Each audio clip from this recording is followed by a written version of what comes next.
Welcome back to the One Decision Away podcast. I'm your host, Elijah Mang. In this one, we're going to talk about how to get rid of anxiety around money. Now, specifically, if you don't have money, but this also goes for if you do have money and you just feel a lot of anxiety around it. So I want to really simplify this as much as possible and say that the main focus and concern around your money situation should be how you feel about it, because how we feel is the center of what we attract into our life, what we create in our life. Because if we feel a lot of anxiety around something, and the anxiety that we feel, we are literally vibrating this feeling of limitation, of anxiety, of restriction. And so that's what we're sending out. That's also what we're going to get back. But every time we get that back, we're reacting to our circumstances. We're reacting to the perpetuation of not having money, for example, with the feeling of restriction, lack, anxiety that produces in our body, emotionally, mentally, our thoughts and our feelings. It all plays a part of it. It's all commingled. It's all important to focus on, because if you're thinking thoughts of lack around money, you're going to feel lack. If you're meditating and you're visualizing and you kind of get yourself out, of a space of like just being focused on what you physically see in your life and your reality, and you can kind of create a visualization of what you want to see just by going within. You can visualize yourself in a space of having financial abundance, of having a lot of money, and feel great.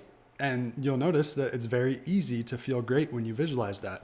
And so the primary thing here is, if you're consistently vibrating this feeling of anxiety and putting that out into your world, say you're in sales, for example, like people can feel the scarcity in your state of being. People can feel the scarcity and the neediness in your sales process, most likely, in your tone, in what you say, in everything, in your body language, all of it. It's at a subconscious level, but people can feel that. And also, you're always going to get back what you're putting out.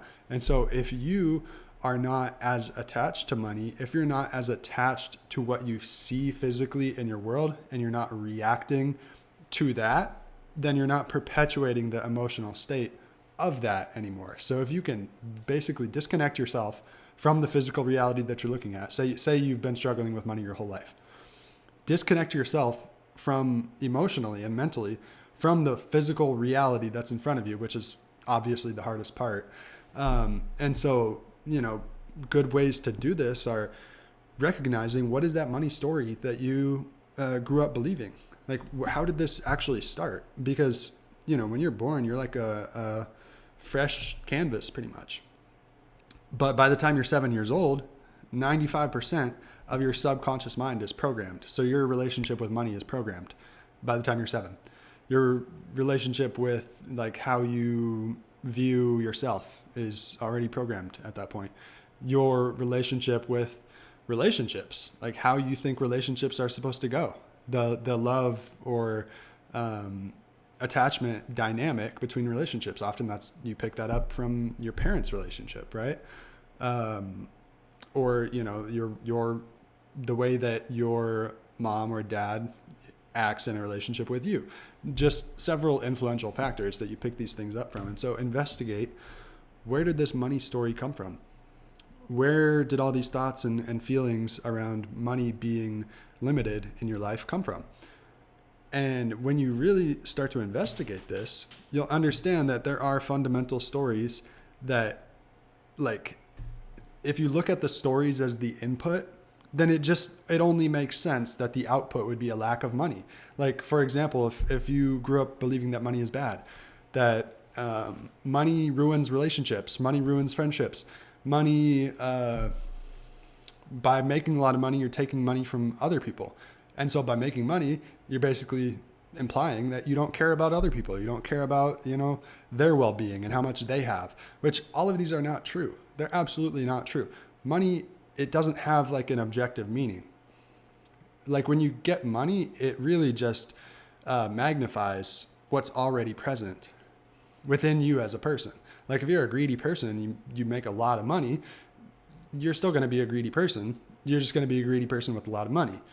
If you are a very generous person and you make a lot of money, you're still going to be a generous person, but you're going to be a generous person with a lot of money. And therefore, a generous person with a lot of money has a very strong ability to do good. And so if you see yourself as a generous person, then why are you holding back from making more money? Why are you still believing that money would make you a bad person? This is just an example. That might not be the case for you, but just things to really investigate when it comes to your money story and how you are thinking and feeling around the topic of money. Because money is neutral. Money is just money. Like this is a concept that I've talked about in many episodes so far. It's two sides of the same coin. You either have lack of money or you have the having of money, abundance of money. And it's just which side are you resonating with? Because whatever side you're resonating with is what you're bringing back in. And it's, like I said, I wanted to make this simple. And so it is a very simple way of putting it, but just recognizing the things, and it takes some deep introspection. Like I mentioned my personal experience with this, and so I want to talk a little bit more about that. But it takes some deep introspection. You need to identify these things. You need to, in reality, you don't. You can just shift the way that you think and feel, and likely things are going to start to shift in your life. But often there are things that we are holding on to, beliefs, emotions, and all these stories that we're telling ourselves around money that make it very hard for us to shift, just easily, flip a switch and shift the way that we're thinking and feeling about money. So that's why I say it's important to investigate these things, because if you can investigate these things, you can start to influence like your baseline state of being. So if your baseline state of being is just neutral, like you make a good amount of money, you've tried to make more, and then, maybe you do make a little bit more, but then you kind of hit a ceiling and you come back down, and it's like you can't really get above that. And sometimes you have times where you don't make as much, but as soon as you hit like a floor there, you something kicks in subconsciously and you automatically go back to your neutral. So that's like your baseline is kind of where you hang out regularly. So if you can identify what these most influential factors are to your state of being and change your baseline state, that's when you can break through that glass ceiling. And then you break through there, and then you have a new floor too. You can create a new floor for yourself. So it's like very uncomfortable to go below a certain point. And if you do, your subconscious operating system is going to kick you back up to your baseline. And so that's what I'm saying here. Now, several things that helped me when I was actually in a lot of debt and just very broke. Now, there are several factors here that I want to talk about, because there are several things that helped me. One of them was taking full freaking responsibility for it. Like, if you are still blaming the money, the way that the system is set up, and I know the way that the system is set up is not the greatest, but blaming anything outside of you is only going to reinforce your state of limitation when it comes to money. That state of restriction that you find yourself continually feeling and thinking within, and of course experiencing as a result, is a restriction when it comes to your finances. So taking full responsibility for that, because there is no power outside of your own consciousness to create in your life. And that's something that you need to fully accept in order to actually gain the power and take back your power that you have to create what you want in your life. Because that's what this is about. Like the energy of desire is such a powerful energy. It's not like desire is something that should be shamed or should be bad. Like often that can be inferred through certain ideologies like Buddhism, for example, where it's like, okay, one of the main concepts around Buddhism is getting rid of that desire, because if you can get rid of your desire, in a sense, I may be oversimplifying it, but if you can get rid of that desire, then you'll realize you have peace in this moment, right?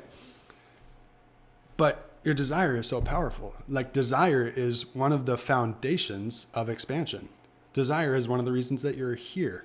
You're here to experience, and it's inevitable that we experience certain things that cause us to desire new things. And when we desire those new things, we have this life energy, this life force within us that is going to now attract those new things into our life and into our experience, as long as we're not resisting them.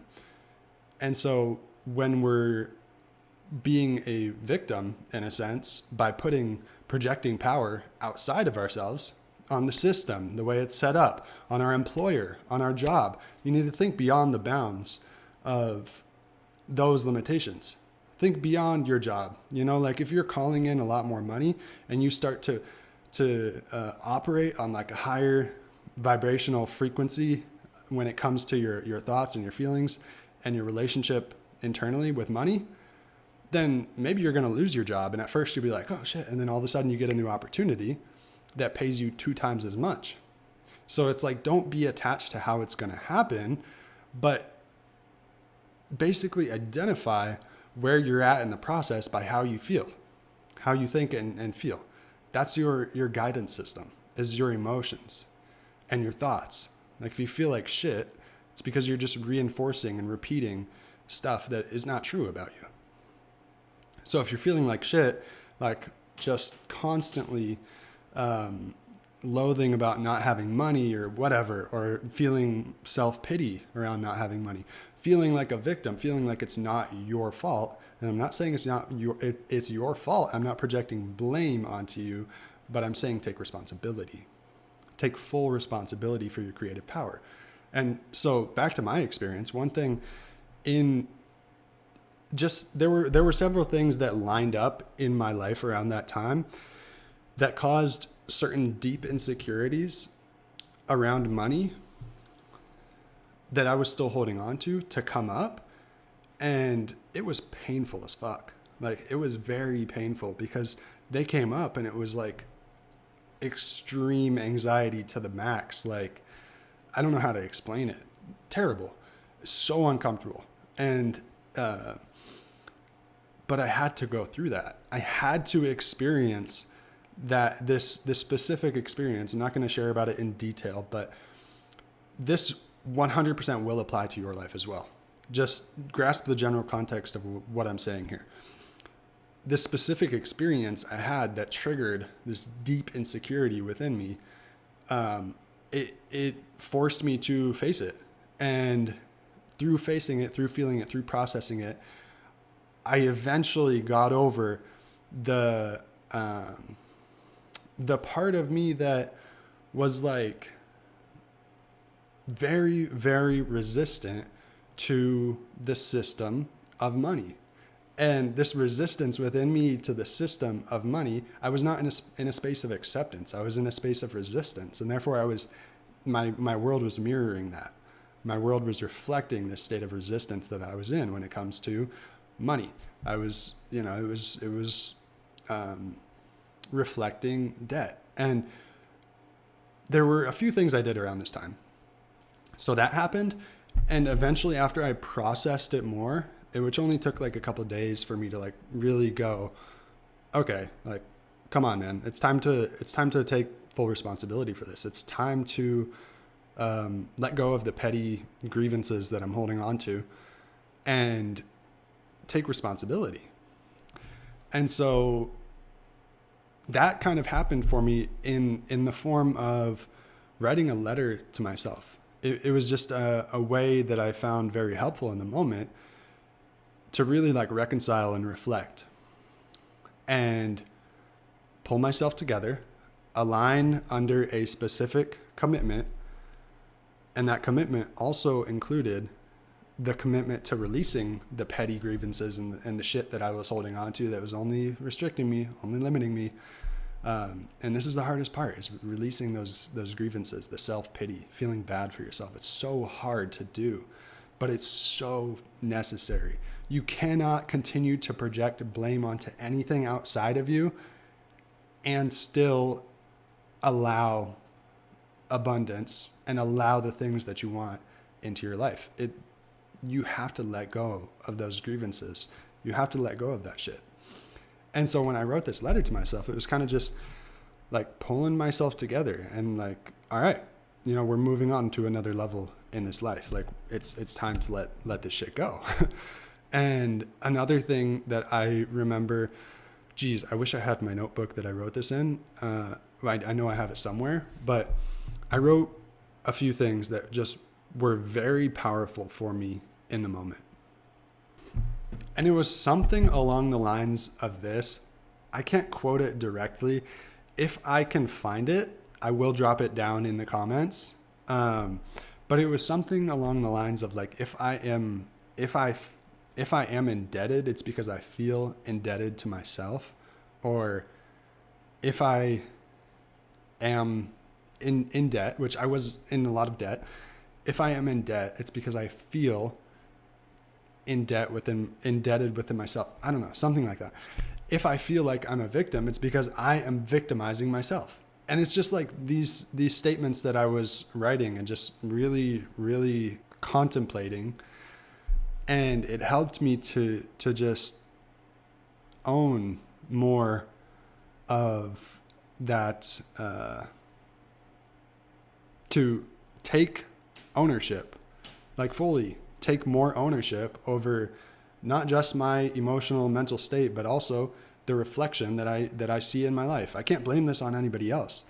I can't continue to tell myself the story of, the system is bullshit, the way it's set up, whatever, it's stupid, and continue to resist that while also allowing more financial abundance into my life. They're mutually exclusive. And so I kind of like that this is the track that we're taking here with this episode, because this doesn't just apply to money. This applies to your entire life, to your entire reality. It applies to your relationships too. If you continue to find yourself in toxic shit in your relationships, like, it's time to take some responsibility. Like, how did you attract this person into your life? There's a part of you that resonates with this person in your life that brought them there and is keeping them there. There is something within you that is resonating with everything that you reflect, or that is reflected back to you in your physical reality. And so back to my experience with this, after doing all of this, after like really reflecting, letting go of this deep insecurity and pain that I had, right? That was some emotional stuff that I was still carrying, and also some mental stuff, some stories, some beliefs that I was still telling myself. And it's funny talking about all this, like I'm thinking, damn, that guy, I think it's time to do some more reflecting on this just for my own life right now. Like I feel like I'm in a transitioning kind of period right now, but like just talking about this, I'm recognizing areas in my life where I'm like, damn, like I gotta, get on this and do this kind of work. But shortly after I went through that whole thing, I took the momentum from that commitment, from that release, and committed myself to doing something. Because at the time, I didn't have anything going on. I wasn't even working. I wasn't doing anything, really, because like my business just wasn't really working out.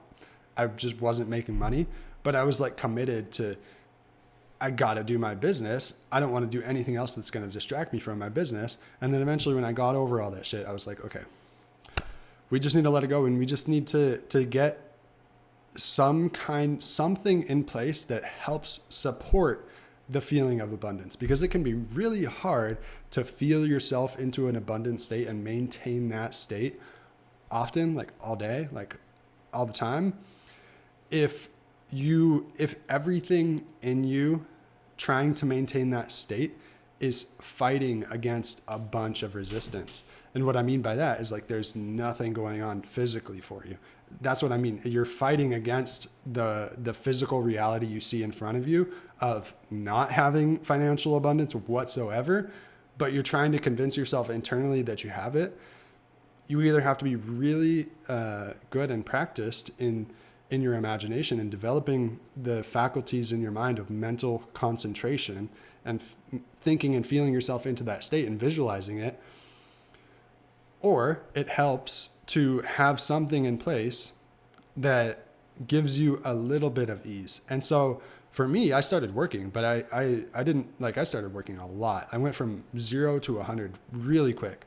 And it helped me kind of get back on my feet in a sense.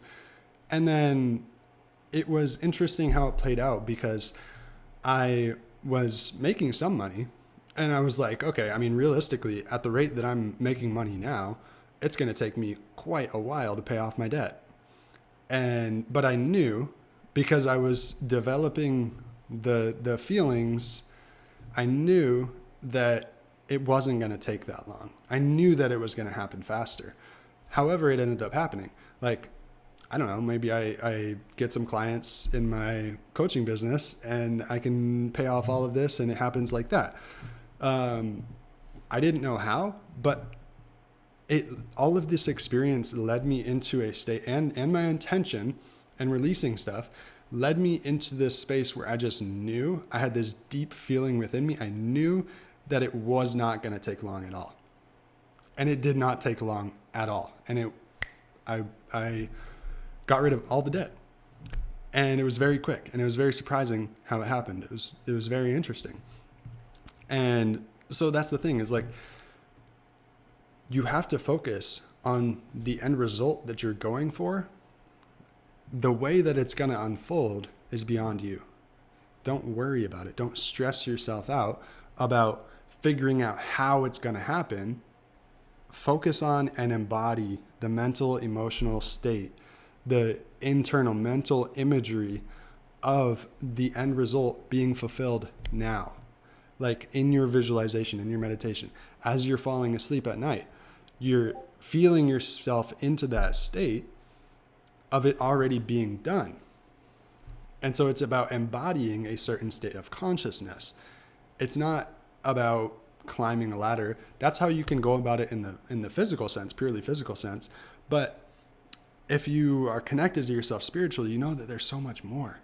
You know that the law of attraction is real, or whether you want to call it law of attraction, your reticular activating system, it all plays a part. It all, goes hand in hand. And so focusing on the end result. And also one thing that I want to emphasize here is trust in your journey. Because when I'm sharing my experience with all of this, it's unique. It's the way that it uniquely unfolded in my life. This big thing came up that just was this huge trigger for me, and it just broke down these internal barriers. Sometimes you need something to happen to break through the thickness of your ego and make you realize, like, yo, you're doing it to yourself. You have to let go of this shit if you're gonna continue to evolve, if you're gonna continue to go in the direction that you want to go.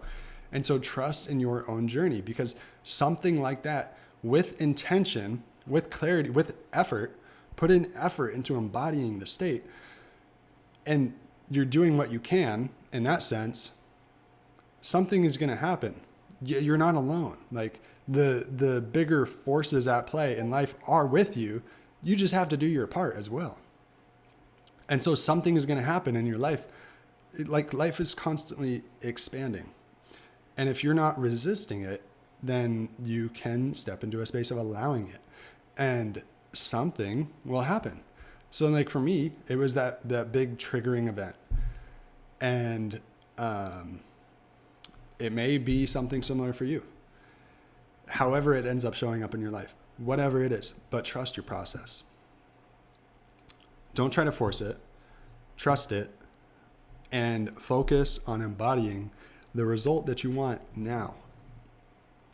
So like if there's more that you can do, if you know that you're still sitting in that self-pity, you're still sitting in all the bullshit, you're not taking full 100% responsibility and ownership of being the conscious creator of what manifests in your life, then you're probably not doing all you can. So do all that you can do that is within your power, and you will see the proof that you're not alone in it, and trust in that.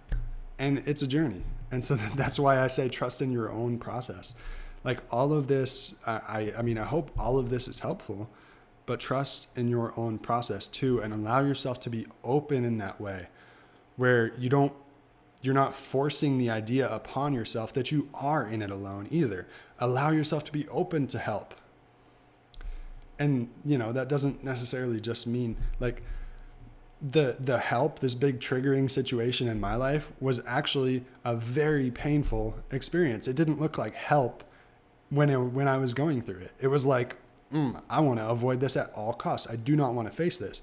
But enough like tension or whatever happened, I don't know. That's in God's hands. Built up and caused this to explode. And it was like, I would not have chosen that, but it had to happen. The unfolding of this whole process wouldn't have happened if that experience didn't happen to shine a spotlight on the shit that was within me, on the pain, on the grievances that the self-pity, everything, the blame that I was still holding on to, that was causing me to project blame outwards, to project it onto some, and humans seem to have this obsession with evil, with some kind of negative force outside of us that is in opposition to us. And it's so funny because several things have happened that have shifted my perspective, my understanding of everything, especially recently. I've been going through a lot of shifts, and I do not believe that there is any opposition, any external force to us that is in opposition to us. It's all within us. All of the things that we perceive as good and evil, we are capable of all of it. It all stems from the same exact power within us, within our consciousness. And so do not project blame onto some evil force outside of you. You don't need to do that. It's actually within you. And you projecting the blame is the evil force. Take ownership. Take ownership. And one of the last things that I want to reinforce before I sign off is to put more weight on your emotional guidance system, your internal guidance system. Put more weight on your internal guidance system than you do on what you see in your physical reality. If you're trying to get out of a place of financial lack that you've been in your entire life, but you're constantly looking at your physical reality and assigning a certain level of importance or weight on this hologram that's reflecting back to you, then you are taking the power away from your energetic system. That's really the source of manifesting all of this. And so like, it might not be your fault that you were programmed in the way that you were to see reality this way and to continue to perpetuate a physical reality of financial lack, but it's your responsibility to take that 100% ownership and do what is within your power and actively persist in releasing anything within yourself that has anything to do with victimhood, that has anything to do with any of this being outside of your control. Embody the state that you want to create. Embody the state that you want to experience. Because you want financial abundance for a reason. It's because you like the idea of how you will feel having financial abundance in your life. And so embody the state of what it feels like to have financial abundance in your life. And the financial abundance will follow. As long as you are not assigning the most weight to the physical reality that you see, and you are assigning it to where you're at internally. That's all that matters. Where are you internally? Seriously, that's all that matters.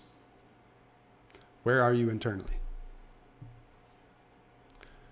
Are you feeling, thinking, and seeing yourself in your mind, in your imagination, into the experience of already having it?